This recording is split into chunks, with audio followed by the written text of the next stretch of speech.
Hello विद्यार्थियों, आज की क्लास में हम देखेंगे एस या ईएस का प्रयोग कब किया जाता है।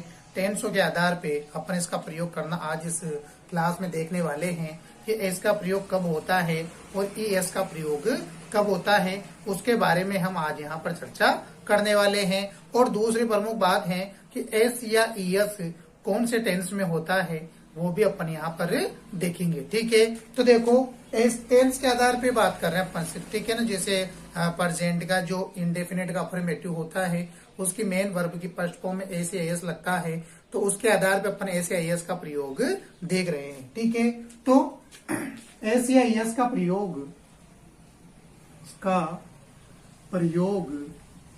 कहाँ होता है, कहाँ होता है, कहाँ होता है।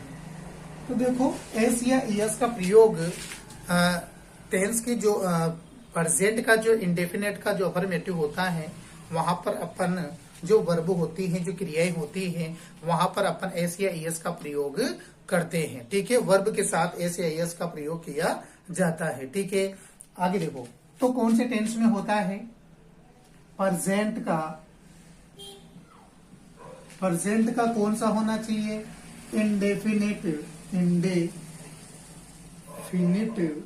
इंडेफिनिट का कौन सा प्रकार हो है, अफर्मेटिव में इसका प्रयोग होता है। कहाँ पे, एस या एस का प्रयोग कहाँ पे होता है, प्रेजेंट टेंस का जो इंडेफिनेट होता है, इंडेफिनेट जो प्रकार होता है उसके अफर्मेटिव वाले में एस या एस का प्रयोग किया जाता है। और उसमें भी कौन सी, जो मेन वर्ब होती है उसकी फर्स्ट जो फॉर्म होती है उसके साथ एस या एस लगाया जाता है। इसके बारे में अपन चर्चा करेंगे कि मेन वर्ब की फर्स्ट फॉर्म में वर्बें बहुत सारी होती हैं, तो किस किस के साथ तो एस लगेगा और किस किस वर्बों के साथ ईएस लगेगा, उसके बारे में अपन आज इस क्लास में देखने वाले हैं। तो आपको पता लग गया कि प्रेजेंट इंडेफिनिट के अफर्मेटिव में एस या एस का प्रयोग होता है। ठीक है, और मेन वर्ब की फर्स्ट फॉर्म के साथ ही एस या एस को लगाया जाता है। ठीक है, अब अपन देखते हैं एस कब लगेगा और ईएस कब लगेगा। तो सबसे पहले अपन ईएस के बारे में चर्चा करेंगे।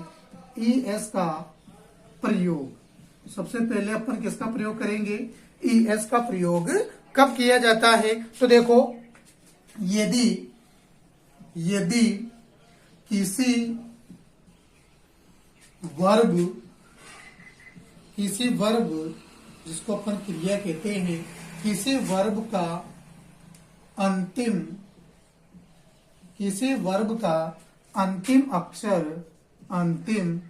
अक्षर क्या हो, या तो एस एच हो या सी एच हो, डबल एस हो, एक्स हो, ओ हो, जेड हो। क्या हो, S H, C H, double S, X, O या फिर जेड हो, तो वहां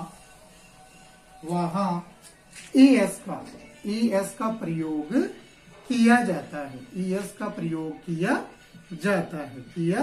जाता है। तो देखो अपन ने क्या देखा है कि यदि कोई वर्ब हो, कोई क्रिया हो, उसके पीछे का जो अंतिम अक्षर होता है वो क्या हो, या तो एस एच हो, ठीक है, या तो एस एच हो लास्ट का अक्षर, या सी एच हो, या डबल एस हो, एक्स हो, ओ हो या फिर जेड हो। ठीक है, अगर ये है किसी वर्ब के अंतिम अक्षर तो उसके पीछे क्या जोड़ देंगे अपन, ईएस का प्रयोग जोड़ देंगे। जैसे कुछ सम एग्जाम्पल देखते हैं अपन, कुछ एग्जाम्पल का यहाँ पर देख लेते हैं। तो गो, ठीक है, उसके अलावा फिक्स, क्लास, ठीक है, उसके अलावा क्लास के अलावा वाच, वास, ठीक है, ऑक्स, ठीक है, ऑक्स, ये जो भी हैं वर्बे हैं, ये है ना, जो भी हैं इनके पीछे क्या लगेगा, क्रिया हो, वर्ब हो, मीनिंग हो, कोई से भी अपन तो मीनिंग के आधार पे देखेंगे कि किसी मीनिंग के अंत में जो भी हो उनके पीछे क्या लगेगा। तो देखो सबसे पहले अपन यहाँ देखते हैं, ये एक वर्ब है इसके पीछे ओ आ रहा है और अपन ने भी क्या लिखा है कि यदि किसी मीनिंग का अंतिम अक्षर क्या हो, ओ हो, तो वहां क्या लगेगा, ईएस लगेगा। और यहाँ पर भी अंतिम अक्षर ओ है तो क्या बन जाएगा, ये गोज बन जाएगा। ठीक है, क्या बन जाएगा, गोज बन जाएगा। लास्ट में अपन ने क्या जोड़ दिया, ईएस को जोड़ दिया। अब अपन आगे देखते हैं दूसरी में FIX फिक्स, लास्ट का अंतिम अक्षर क्या देखना है अपन को, अंतिम अक्षर देखना है। अंतिम अक्षर क्या है, एक्स है, और अपन ने भी क्या लिखा है कि अंतिम अक्षर एक्स हो तो उसके पीछे भी क्या जोड़ना है, ईएस जोड़ना है। तो क्या बन जाएगा, फिक्सेस। ठीक है, उसके अलावा पीछे देखते हैं डबल एस आ रहा है, अपन ने भी कहा है कि डबल एस पीछे हो तो उसके पीछे भी आप ईएस जोड़ सकते हो। तो देखो क्या बन जाएगा, क्लासेस। क्या बन जाएगा, क्लासेस बन जाएगा। उसके बाद देखो वाच, पीछे CH है तो क्या हो जाएगा, वाचेस। ठीक है, ये लो। उसके बाद अपन देखते हैं SH है तो ये भी क्या बन जाएगा, वास। ठीक है, ये लो बन गया। लास्ट में X है तो ये भी क्या बन जाएगा, ऑक्सेज बन जाएगा। तो आप देख चुके हो कि ES का प्रयोग कहाँ पे करना है। यदि मान लो कोई मीनिंग हो, कोई क्रिया हो, उसके पीछे के अक्षर इनमें से आ रहे हो तो SS, CH, X, O और Z हो तो उनके पीछे आपको क्या जोड़ना है, ES को जोड़ देना है। क्या जोड़ना है, ES जोड़ देना है। ठीक है, आपको फाइनली ये याद रखना है कि यदि आपको ES याद करना है तो इन अक्षरों को आपको याद करना होगा। क्या करना होगा, SS, CH, SS, X, O और Z हो, इन जो 6 अक्षर हैं इनको आपको कंटेस्टली याद करना होगा। और इनके जो ये अक्षर कहीं पर भी किसी भी मीनिंग के पीछे आपको देखा है, आपने देखा है और ऐसे ES का प्रयोग यदि करना है तो तुरंत ही आपको उसके पीछे ES लगा देना है। ठीक है, अब अपन देखते हैं S का प्रयोग। आगे क्या देखते हैं, S का प्रयोग देखते हैं। ये तो था ES का प्रयोग और आगे है S का प्रयोग। तो देखो S का प्रयोग, S का प्रयोग। तो फाइनली आप समझ चुके हो कि जिन अक्षरों के पीछे ये आ रहे होंगे वहां तो ES जोड़ना है और जहां पर ये नहीं आ रहे होंगे वहां क्या लगा देना है, S लगा देना है। जहां पर SS, CH, X, SS, O और यदि Z किसी मीनिंग के अंत में नहीं हो तो वहां पे क्या जोड़ना है, S जोड़ना है। ठीक है, तो लिख देते हैं इसी बात को, यदि किसी वर्ब, क्रिया या मीनिंग का अंतिम अक्षर इनमें से न हो, इनमें से न हो तो वहां S का प्रयोग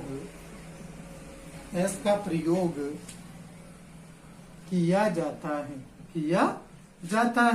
ठीक है, अपन ने क्या लिखा कि यदि किसी वर्ब या मीनिंग अपन कह सकते हैं का अंतिम अक्षर इनमें से ना हो, इनमें से ना हो, यदि किसी मीनिंग का या वर्ब का अंतिम अक्षर इनमें से ना हो तो वहां पर क्या लगाना है, S लगा देना है। और यदि है तो वहां पर ES लगाना है। जैसे कुछ मीनिंग लेते हैं अपन। ठीक